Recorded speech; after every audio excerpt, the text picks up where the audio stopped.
Hey guys, lesson 2, potential energy diagram. So our objectives will be to define heat of reaction, exothermic, endothermic, and activation energy. You'll also use table I to tell if a particular reaction is either exothermic or endothermic. So let's start with our notes, potential energy diagrams. Let's recall that we've talked about chemical bonds having stored energy, also known as potential energy.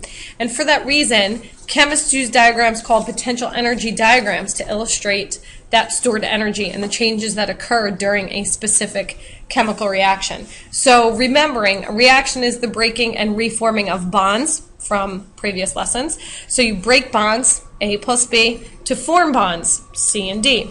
Heat of reaction is the amount of heat energy lost or gained throughout a reaction. That is considered delta H. Delta is the change in heat, okay? And delta H means the enthalpy, okay? And that's a capital H there, enthalpy, or the potential energy of the products minus the potential energy of the reactants. So it would be the final minus the initial heat that is transferred during the reaction. So that's where we get the delta H from. So also let's recall the two types of reactions. The first one is an exothermic reaction, a reaction that releases energy, exothermic,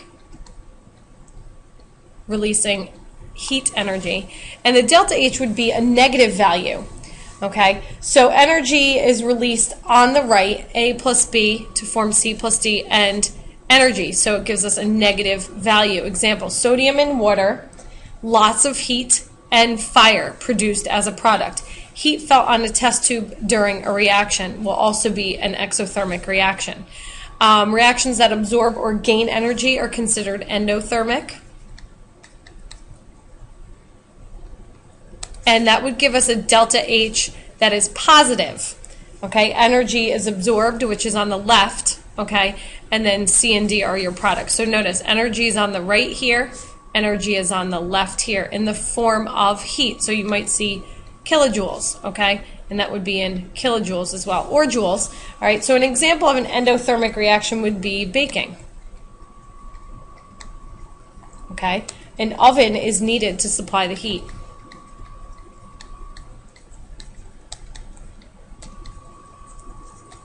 Okay, so whatever you are baking absorbs the heat and creates a new product. All right, so let's use table I. So you're going to go to table I, which is on page 5 in your reference tables. And this will tell us if a particular reaction is either exothermic or endothermic based on the sign of the delta H value. So just using what we put in our notes, you determine what the delta H is from the table and whether or not it's endothermic or exothermic. So this is going to be your exit for today. You need to fill this in on your own. All right, so I think I skipped a page here. Let's go back. Yes, the forward reaction. Okay, the forward reaction of a mechanism would be reading left to right in a reaction, and the reaction moves toward the right. Okay, notice, left to right, going toward the right. That is a forward reaction. Now the reverse reaction would be going back this way. So we read right to left, where the reaction moves toward the left, back toward the reactants. Okay. Sometimes when we get to equilibrium, you'll see a forward and a reverse arrow, meaning that it's a reversible reaction. The activation energy is the amount of energy needed to get a reaction started or form the activated complex, which we learned in lesson 1 of a reaction. You must get over the bump in order for a reaction to be successful. So looking at the diagram, okay, here is energy, okay, here are your reactants, here are your products. Your activation energy is the amount of energy needed to get to that transitional state or the intermediate state.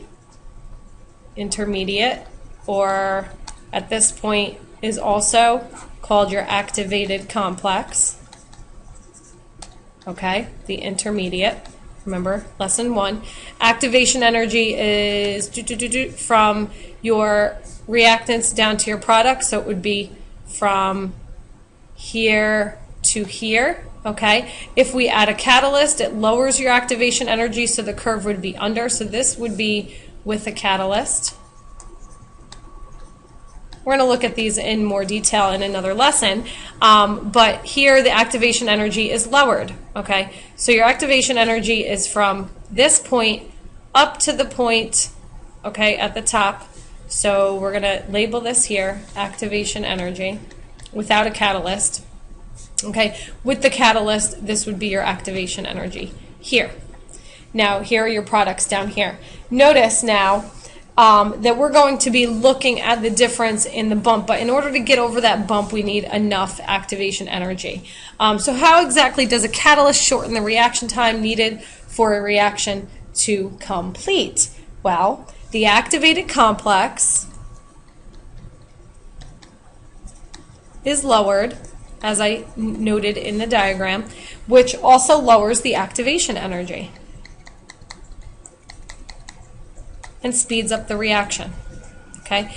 It is the energy that is needed for the reaction to get started, and gets the reaction started easier and makes the reaction complete itself faster.